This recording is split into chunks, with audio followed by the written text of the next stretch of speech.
Are you comfortable, Evelyn? I had turned out the heat. Yes, I'm all right. Gotten some warm. No, I'm all right. But it's not. It wasn't cold. I had the heater on in the car, but I had the window part way down because I wanted the fresh air and I didn't want to get cold. It seemed like it was colder earlier in the day than it is tonight. I think that somebody said it's supposed to get down to 40. Well, tell You us know, about your baby down there. Well, she's just filling out. She's just cute as she can be now. Of course, she can't get her nights and days right, and she just wants to eat all the time. And my parents had to change her formula about 4 different times, I guess. And now she's on Baker's modified formula. It has the butterfat taken out of it, and coconut oil added to it. It's evidently because she was throwing up a lot and wasn't satisfied and so on. But now she doesn't seem to get enough to eat, and so they're getting a little cereal to eat at night and morning, and then she takes all these bottles all day, and then she's so slow about her taking a bottle, and then just as slow to burp, and That's so. what a young man in the office said. They have a 2-month-old baby, and says it takes an hour and a half to feed it. And then another hour to burp it, and they're just up all night. Really feeding that baby. But it's just got this giggle and cute. Who's this? Well, Lori is not, her hair at first looked like it was going to be dark. She has quite a bit more hair than any one of the other children had. In fact, they didn't have it. But she has a nice little bunch of hair. And it looked dark at first, but now when it's more of a light brown and has a little red highlight to it kind of too. I just wonder if it's going to be red. The Ohms is getting real dark red, and her eyes are just as black as they get, and her face covers some little bangs. And if she's not a cute thing with those, and she is just, of course she has to fight her way around to stay up, protect herself with Billy. He's so rough with her, and she's just as rough as he is now. And she giggles all the time. She just giggles and giggles, and when she giggles, she just giggles all over her little old face. Just her eyes are so black. She's a sight. Why didn't you get Mary Frances and the kids and come on up here with them? I don't know. Horace does well to let them get to lie down my place. Did you sing this time the hard conversation very fine? Oh, yeah, she's doing a little bit better now, but it's just hard. I tell you, she didn't have everything as convenient. She bought her a dryer before the baby was born, and that helps out all this bad weather we've had. She doesn't have to worry about going out, and she got towards the last before the baby was born, but I don't think she could have hung up clothes, so she just dried them in the dryer. And of course, like she says, she gets one down and the other one's up, and she just can't get. Sometimes she doesn't want Dawn to feel it, but Dawn's getting just a little bit worse all the time about acting like she's nose out of joint, with the baby. But I tell you, she had a time when she took the baby home. Of course, Dawn Ann wanted to get to it right away. Horace had to put a hook on the door into their bedroom and put it up high so she couldn't find anything tall enough to get up and unhook it. Because she can manage for herself, I'll tell you right now. When she wants to do anything, she does it. And they took her little bed down, several months before the baby was born, because my friend said she knew if she took that bed away from her. She tried it one time putting her in a single bed in the room where her little bed was. And she wouldn't stay in that bed at all, the little single bed. So then finally Horace just one night, their parents had him back to the baby, and he took the bed down and just took it completely out of the room. And she went in the room and the bed wasn't there. She just kind of gave it a look, and everybody said, like, well, where is it gone? It's kind of insecure feeling, I'll bet. Then she got on the little single bed and went to sleep, and then had more trouble with her. But then, toward the last, just before the baby was born, she just got worse, and she's got to prowl around the house at night, and just prowl, and finally come in there. She'll pat, when I'm down, she'll come, she'll just rub my arm real light. She wants to wake me up, but she doesn't want to do it too hard. And that's the way she did it, so finally, they'd take her back and put her in bed, and she would stay there. So Horace rigged up a contrivance and under the bed and tied it to it, and so they just finally put her in the bed, and they just tie a loop around her ankle until she'll settle down and go to sleep. And she could get out of it if she tried, but she feels restrained, and so she stays there on the bed. And then of course they go take it off. Without a question, yeah, she didn't bother. They'll take her back, or take her back a dozen times and put her back in the bed, and finally said, well, all right, now, if you get up one more time, I'm gonna tie you. And so she'll try it one more time, and then he has to put it in tie. So, and of course, Billy is all right now, except he just, all boy, and. What does he think about his? Well, he wanted a baby sister, he really wanted a baby sister all the time, he kept saying, you know, no baby One wasn't sister. enough. And Jimmy says, poor Billy, says he's the same fix I'm in. When I called him, it was a girl. Poor Billy, said he's the same fix I'm in. But, Billy was so funny Christmas. All he wanted and all he could talk about was cowboy boots. And we took them down to Foley's after Mary Frances got up one afternoon while we took them down to Foley's, took Dawn too. And Dawn wouldn't go, she wouldn't have any part of Santa Claus. We've tried our best. Mary Frances had her fixed up so cute with a little full petticoat and a little dress, you know, real Christmassy looking, and little hair combs so cute. Billy fixed his little red vest, and then made a darling picture she could have gotten them both with Santa Claus. Oh, she won't talk, but she just do this every time we try to get her up to Santa Claus.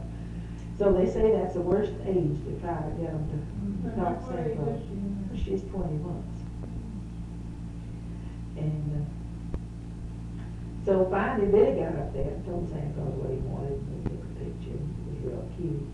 But Mary Frances was so disappointed because she wanted both of them. She wouldn't dare try to take the baby too, because she was old enough, but she wanted the other two. So he told Santa Claus he wanted a boots, and cowboy boots, that's all he could think about. I had gotten him the boots for Christmas and had them all put away. And so we went back out to the car, and he said, you know, Mama, said, I forgot to tell Santa Claus I wanted a football. Said, I just thought about it. And I said, he says, I better go back and tell you. And I said, oh, no, don't do that, Billy. I said, I'll probably see him somewhere, and I'll tell him that you forgot to tell him. He said, but Mama said, you can't sit on his lap. Said, you're too big to sit on his lap. I'll stand outside. I tell you, the things that he comes out with, it's just a scream. You just can't imagine. I don't see how that child knows the things that he knows. So when his boots were wrapped, and Mary Frances, the night that we spent the night down there, Christmas Eve night. Went down that day, and I stuffed the turkey that morning, and we took it and went on down to her house, and then kept it the rest of the day. She had managed to get a Christmas tree up with some help from some of us. Then you had the baby at that time of year, kind of foul things up. See how hurt she ever made. Well, I don't either, but she had her tree fixed, and she had done what little Christmas shopping she was going to do before the baby came, and had that all put away, so she had that done, and she wasn't able to get out. I guess it was a good thing she did. But that night, all he did talk about was those boots that he said, because we were going the next day. We were talking about it, and I said, well, Nancy's going to be so disappointed when he sees this thing under the tree, and there's no boots there, because he was already telling us the boots would be under that tree. He just knew it, because he told Santa Claus. I said, maybe we better go on and wrap the thing, and Horace said, no. So just let him get up and not see any boots there. Said, we've been telling him that the things that he does, that Santa Claus is listening around, and if he doesn't watch out, he won't get the boots. So we didn't unwrap them, we left them under the tree. Why don't you turn off that? Not that anything, we're gonna ruin what you do have. And so when he was so excited that night, he went to bed, he started vomiting. He had just talked about it so much, I guess he was just so upset and worked up, you know. And the next morning, all night long, none of us slept. I could just imagine him there, and Nan slept in there on the couch in the living room, because we didn't want to know it. It didn't go in there, because we couldn't fix the things under the tree. But all night we could imagine we heard him up, trying to go in there to see if whatever was under the tree. So none of us slept much. Every time a kid moved, we heard it. And the next morning, of course, we crack of dawn while they were both up. They both get up so early anyway. That's the thing. Grandson said, sleep a little bit late. This one now believes that it's all pagan, Christmas tree and all that. It's just a pagan thing.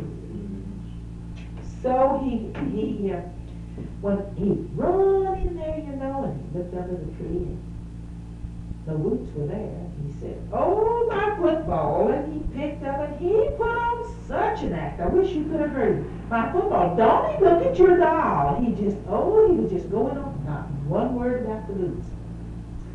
And I said, "Well, Billy, open your package there."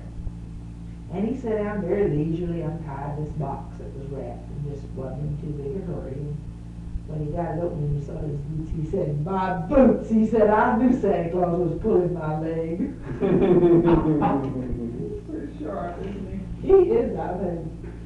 But see, Mary Frances said she knew exactly what Billy Frank was doing, because said she remembered when she was growing up, she wanted a bicycle. You may remember that, Evelyn, when she got a bicycle. I was when you were home or not, but it was right after the war. It might have been during that time. You might have been gone. I guess probably you were, and maybe I would too. But I know bicycles were scarce, and you just couldn't get one, and they cost quite a lot too. But all she wanted was a bicycle. She just talked about a bicycle, but she knew and realized that it was just impossible for us to get one for her. And Dobbs heard it in the barber shop. He heard some salesman that come through there, and he talking about his daughter had outgrown a bicycle, and they wanted to sell it. And so he asked him what he'd take for it, and Doc said, "Well, he guessed we could manage that bicycle." And I went down to River Oaks, to some place down, I don't know where it was, and picked up that bicycle and brought it home. And that morning, we were so excited. We were more excited than she was, because we knew we had the bicycle for her, and that's what she wanted. And of course, we was sitting in the living room, and she come around through my room, you know, and into the living room. And she didn't even say one word about the bicycle. Not a thing. And we were just so let down, we didn't know what to do. We couldn't understand it. And she said afterwards she didn't see the bicycle. Said she didn't see it. And we just didn't believe her. And so she told me again the other day, she said, "Mother, Billy Frank has done the very thing that I did." She said, "I knew that I was not going to get a bicycle." Well, she said, "I knew y'all couldn't afford it, and I knew they were scarce." And she said, "I didn't expect one, and I didn't want you all to be disappointed because you hadn't gotten me one." So she said, "I immediately began to talk about all these other things that I had." And she said, "That's why I didn't see the bicycle." She said, "I wasn't going to let you all know that I was disappointed." And we were disappointed because she didn't see it. But now, she said, "I know exactly what he did." Well, we had to call her attention to it. She just run over to these little things that were sitting over here with a chair, and a bicycle was kind of by that door goes in the front bedroom. And such a big thing sitting there. But she just walked through that door and just started talking about her things that were over here on her chair, you know, just picking this up and liking it. My friends could always put on such an act anyway. And that's what she was doing. And that's exactly, she said, what she felt like Billy was doing. He didn't see his boots under there. He didn't want any of us to know that he was disappointed, and that Santa Claus had really known how he'd been acting and didn't bring them, see? But it was so funny. He said, "I knew Santa Claus was pulling my leg."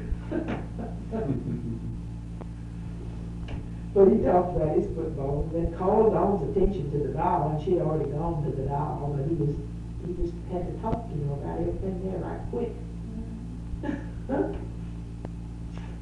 He goes to this little peppermint stick.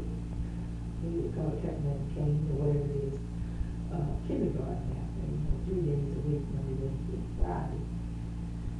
And they do all sorts of little things there. He took orange juice cans, frozen orange juice cans, and the teachers sprayed them, and then they took this, I don't know what fancy kind of printed adhesive tape and put it around the top and some little stripes down the 4 sides, you know. He made those for, he made me one for my pencils, he said. You made it Proud of for you himself. all along. He was so Well, I proud. want you to know that I went over to American Desk today to get down some packing paper, and I was maybe going to put that stove. And I disagree that they haven't aid for teaching children there, but I guess the teachers go out there and pick up all these materials, you see. Well, they'd have things that you could just kind of cut out felt they were already, they kind of perforated, so you just pick them out from the felt, they're little felt figures of all kinds. And, well, I just couldn't tell you what all we do have out there. Mary Francis. They make these plastic skeletons, And study then anatomy and all this sort of thing. another thing they have that's nice is some plastic, figures of all kinds to trace around. See, it's strong enough to, be firm enough for kids to trace around. Trace pictures of the wolf and the three pigs and all that stuff. But, Well, he colors, different colors just real good. Anything that he has to stay in the line, you know, a child 4 years old, and Francis says it's very unusual, because she said just many first graders can't begin to stay in the line. They get out here, and he stays right in that line. I never could stay, I still can't color anything and stay in the line. And you know that he has, he can, I believe he's gonna have a good voice, because he can raise his, pitch of his voice, and lower it, and all that. I think if he has a little training. Well, Mary Francis worked a lot in forensics when she was in high school, didn't she? To what? Did she do a lot of work in forensics, speaking, play acting, and all that Yeah, sort of she thing when she was did. in high school? She ought to be able to train Lily a whole lot that way. She had much time to do. And she's diapering and feeding and making formulas and that well, all. that's the Fixing bottles, main, oh, child that's a training, kid. isn't it? That there's so much that other to do. Well, yeah, but he's a little young right now to start voice Well, training. he's that sort of getting, thing. he's getting into a it. lot of good training over that little kindergarten. But by the time he's old Next year enough goes to the real one at public school, you know, down the street. Where they do. Is he 5 now? He will be 5 next, no, he won't be 5 until, June. But they go to 5, you see, kindergarten, then start school when they're 6. Is that? So he goes this fall, you know.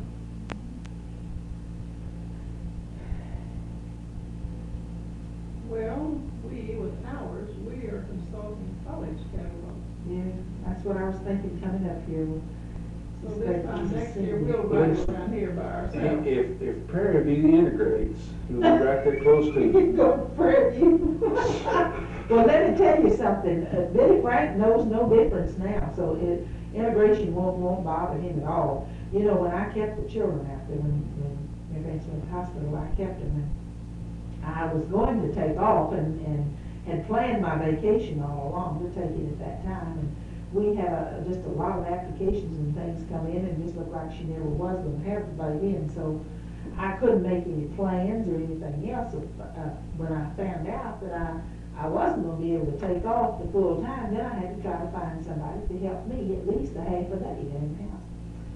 Couldn't find anybody in Richmond. I got this colored girl from Rosenberg, and she was pretty good, neat, and you know, nice. I'm a girl. I'm awfully clean and was patient with the children and good.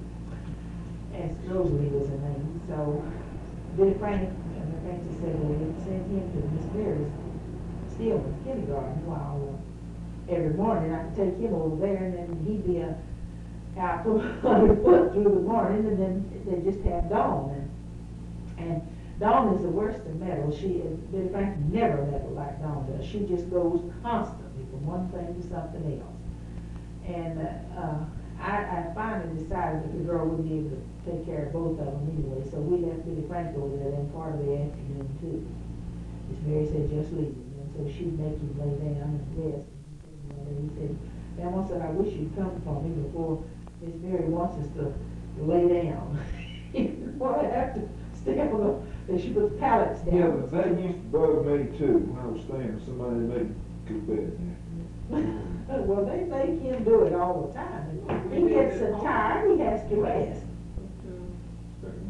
But I want to tell you about the girl was Rosalie. So the first morning, I packed, fixed his little lunch kit. Everybody got him a little lunch kit with a little thermos bottle in it. And I put his milk in there, made his sandwiches, put his cookie and everything fixed for him. He was ready to go.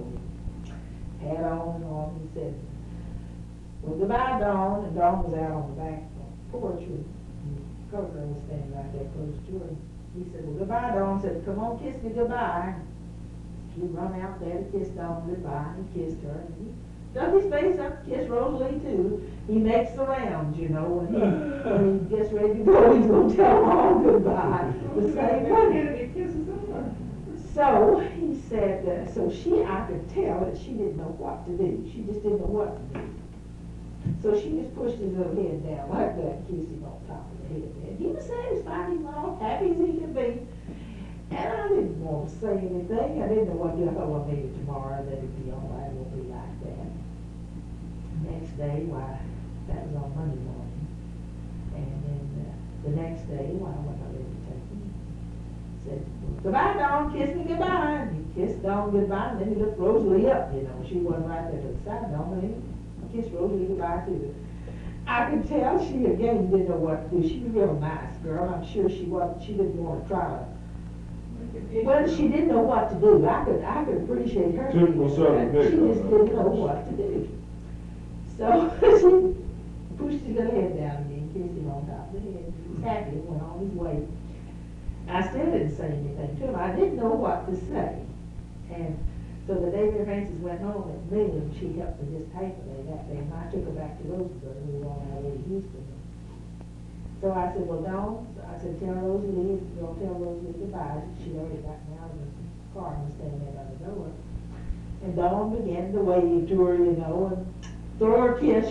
Dawn throws everybody a kiss. And Billy Frank got out there to go kiss her goodbye. And I thought, oh, what am I going to do?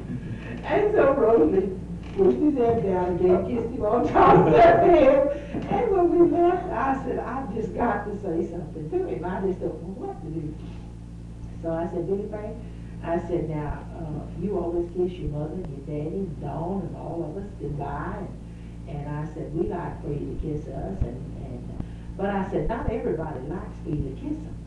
And I said, Rosalie might not like her, for you to kiss her. And I said, somebody like that might not like you. And so I said, I wouldn't do that. I wouldn't do that. Well, he wouldn't know what a maid. I mean, I figured he didn't know a maid, but he might realize color in that respect, that color didn't like for you to kiss him. See?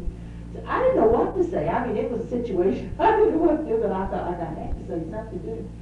And he didn't say anything. He just listened to me, but he never did make any remark or anything, but I'm sure it's so thin.